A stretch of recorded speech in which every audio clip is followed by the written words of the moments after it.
Les élections législatives sont terminées. Ces 5 prochaines années seront difficiles pour l'Assemblée nationale où le parti du président n'a pas la majorité pour gouverner. Le choix des Français est maintenant clos. Ce soir, nous vous proposons une émission spéciale où nous allons revenir sur la grande soirée du second tour des législatives avec les résultats et les décryptages de nos journalistes. Bienvenue.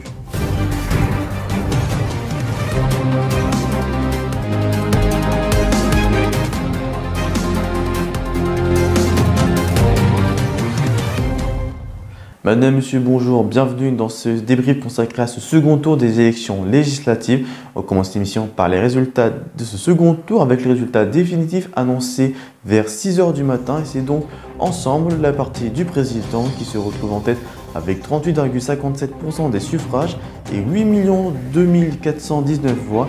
La nouvelle Union populaire écologique et sociale est juste derrière avec 7 points de moins et recueille 31,60% et 6 556 198 voix.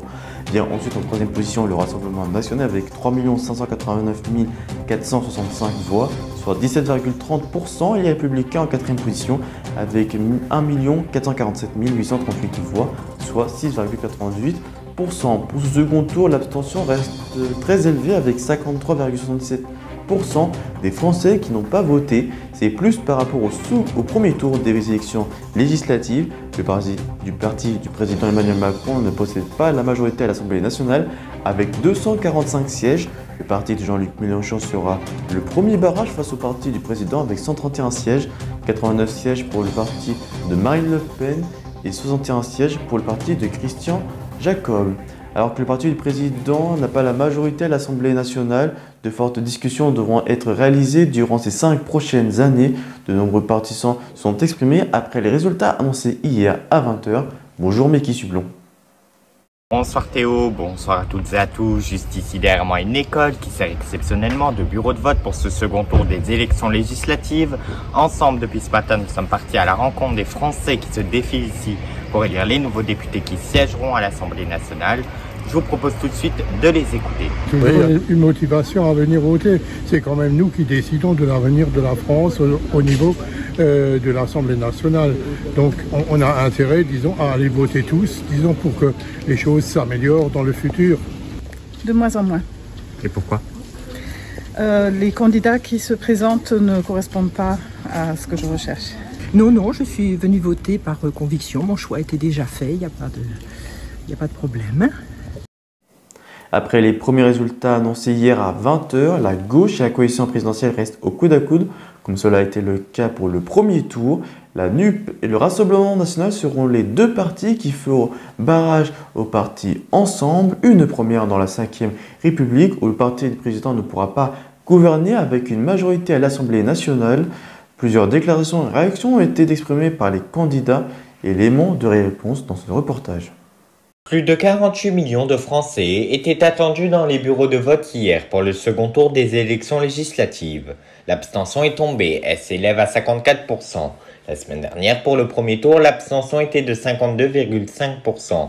Il y a 5 ans, en 2017, pour le second tour, l'abstention était plus élevée, elle était de 57,4%. Les Français se sont donc plus nombreux à s'être déplacés aux urnes ce dimanche. Juste après les estimations qui sont tombées à 20 h, les déclarations se sont accélérées. La première ministre Elisabeth Borne s'est exprimée. Elle dit qu'il faut construire une majorité d'action. Jean-Luc Mélenchon estime que la déroute du parti présidentiel est totale. Marine Le Pen s'est-elle montrée heureuse des résultats historiques de son parti lors d'une déclaration. Nous connaissons les résultats définitifs de ce second tour des législatives. C'est le moment de faire le tour de l'actualité de cette semaine avec ce flash présenté par Steven Combe.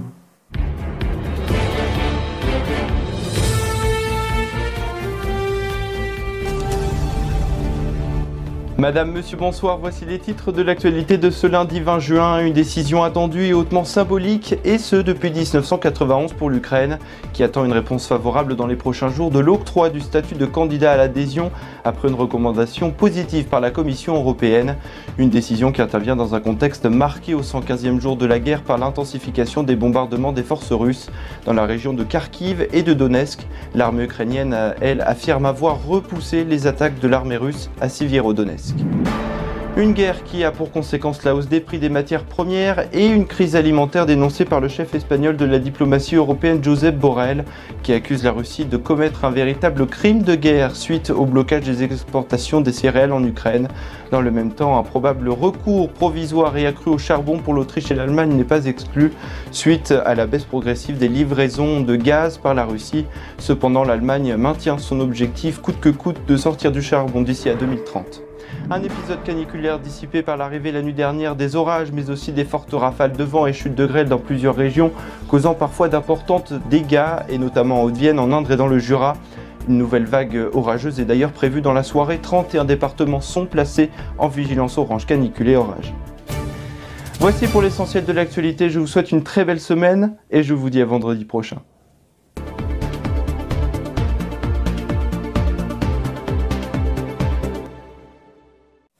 Et ce qui met fin à cette émission spéciale. Merci de l'avoir suivi, merci aux équipes d'avoir préparé cette émission. C'est un réel plaisir d'avoir été à vos côtés pour ces deux émissions spéciales des élections législatives. L'info continue sur ar1info.fr ainsi que sur le compte Twitter ar1info. Passez à tous et toutes une très bonne fin de journée sur R1. Si portez-vous bien et votre estime comme dimanche 10h pour le journal. Ciao.